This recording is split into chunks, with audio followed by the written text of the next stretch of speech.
வணக்கம் வந்தனம் நமஸ்தே நமஸ்காரம். நான் நம்ம வீட்டு தாத்தா பாட்டி சாப்பாடு நிகழ்ச்சிக்கு உங்களை அன்புடன் வர வைக்கிறேங்க. என்னடா இன்னைக்கு என்ன பண்ணுற போகிறோன்னு பார்க்குறீங்களா? ஆமாங்க, வாட்டர் மிலான் வச்சு தான் நான் உங்களுக்காக டிஷ் பண்ண போகிறேன். நம்ம சம்மர் ஸ்டார்ட் ஆச்சுனாலே நம்ம வாட்டர் மிலான் வாங்காமல் இருக்க மாட்டோம். அதுவும் எல்லார் வீட்லேயும் வாட்டர் மிலான் கண்டிப்பாக வாங்குவோம். அப்படிப்பட்ட வாட்டர் மிலானில் இப்படி ஒரு டிஷ்ஷு செஞ்சுருக்காமல் இருந்திருப்போமே, ஐயோ இத்தனை நாளாக நம்ம மிஸ் பண்ணிட்டோமேங்கிற மாதிரி ஒரு டிஷ்ஷு தான் நான் உங்களுக்கு அங்கே இன்றைக்கி செஞ்சு காமிக்க போகிறேன்.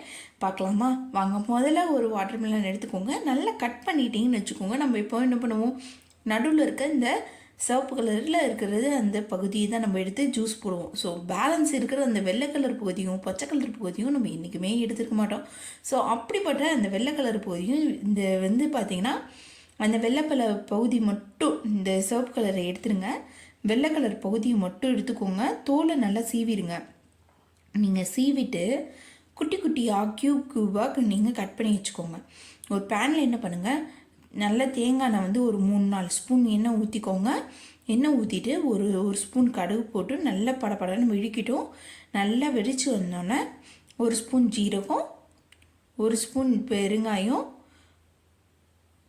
1 ஸ்பூன் சோம்பு, இதெல்லாம் நல்லா போட்டுக்கோங்க. பொரிஞ்சக்கப்புறம் ஒரு 15லேருந்து 15 வெங்காயம், சின்ன வெங்காயம், அப்புறம் வந்து ஒரு பெரிய பூண்டு, கொஞ்சம் கருவேப்பிலை, இது எல்லாத்தையும் போட்டு நல்லா வதக்கிக்கோங்க. நல்லா பொன்னிறமாக வதங்கணும். ஓரளவுக்கு நல்லா வதங்கிருச்சுன்னா அந்த ஸ்டேஜ் எடுத்து வச்சுக்கோங்க. நல்லா வதங்குங்க. அப்போ தக்காளியை ஒரு 2 தக்காளி போட்டுக்கோங்க. போட்டு நல்லா அரைச்சக்கப்புறம் இந்த நம்ம வச்சுருக்கோம் பார்த்தீங்களா, இந்த மேலே எடுத்துக்க வெள்ளை பாட் மட்டும் வாட்டர் மிலனில் அந்த பாட்டை மட்டும் நீங்கள் என்ன பண்ணுங்கள், இது குட்டி குட்டியாக நறுக்கினதில் போட்டுருங்க. அதோட ஒரு 1/2 ஸ்பூன் மஞ்சத்தூள் போட்டுக்கோங்க. அதோட உப்பு, தேவையான அளவு உப்பு போட்டுக்கோங்க. இது வந்து நீங்கள் வந்து ரொம்ப உப்பு போட்டிங்கன்னா உப்பு கறிக்க ஆரம்பிச்சிடும். இதுக்கு வந்து மினிமம் போட்டாலே உங்களுக்கு உப்பு கரெக்டாக இருக்கும். நான் வந்து இந்த ஜூஸை வந்து நான் எடுத்து வச்சுருக்கேன். நீங்கள் இது வந்து வாட்டர் மிலனோட இதனால இதுலேயே தண்ணி சத்து அதிகமாக இருக்கும். உங்களுக்கு இந்த காயிலே தண்ணி சத்து அதிகமாக இருக்கனால நம்ம வந்து இந்த காயை வந்து வேக வைக்கிறதுக்கு தனியாக தண்ணி வேணும்னு இல்லை. ஆனாலும் நான் வந்து இதோட ஜூஸ் நான் வந்து போட்டிருக்கேன். இதோட ஜூஸையும் ஆட் பண்ணி இதில் வந்து நல்லா கொதிக்க வச்சிட்டிங்கன்னா நல்லா கொதிச்சிடும். உங்களுக்கு கொதிச்சு வந்தோன்னா 1 ஸ்பூன் நம்ம வீட்டில் அரைச்சிருக்க மல்லித்தூள் போட்டுக்கோங்க. மல்லித்தூள் போட்டு நல்லா கிளறிக்கோங்க.